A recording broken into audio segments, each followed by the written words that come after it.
ہارون الرشید تھا، سیر کے لیے نکلا، آگے جا کے ہاتھی کھڑا ہو گیا، پوچھا ہاتھی کیوں کھڑا کر دیا؟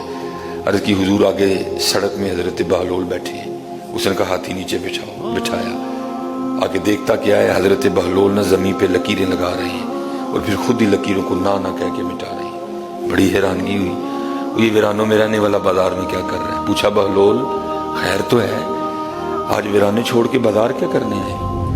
حضرت بہلول نے کہا ہارون بڑا ضروری کام کر رہا ہوں۔ ہارون نے کہا بہلول تو بازار میں بیٹھا ہوا ہے، تو کیا ضروری کام کر رہا ہے؟ اس نے آگے سے کہا ہارون میں مخلوق کی اور مالک کی صلح کروا رہا ہوں۔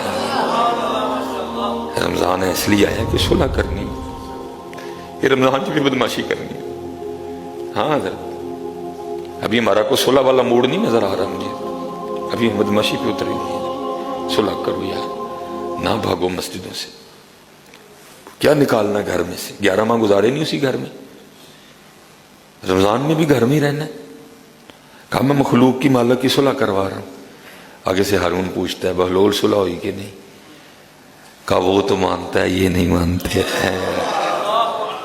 کہا وہ تو مانتا ہے، وہ مانتا ہے، رمضان اس نے بھیجا اس لیے، یہ نہیں۔ وقت گزر گیا، پھر ایک دن ہارون نے دیکھا کہ حضرت بہلول قبرستان بیٹھے ہیں، پھر وہی انداز ہے، گیا جا کے پوچھا بہلول اس دن بازار آج قبرستان؟ کہا ہارون جگہ ہی بدلی ہے، وہاں بیٹھا بھی مخلوق اور مالک کی صلح کروا رہا تھا، یہاں بھی مخلوق اور مالک کی صلح کروا رہا ہے۔ کہا اس دن تو نہیں ہوئی تھی، آج بھی ہوئی کہ نہیں ہوئی؟ حضرت بہلول رو پڑے۔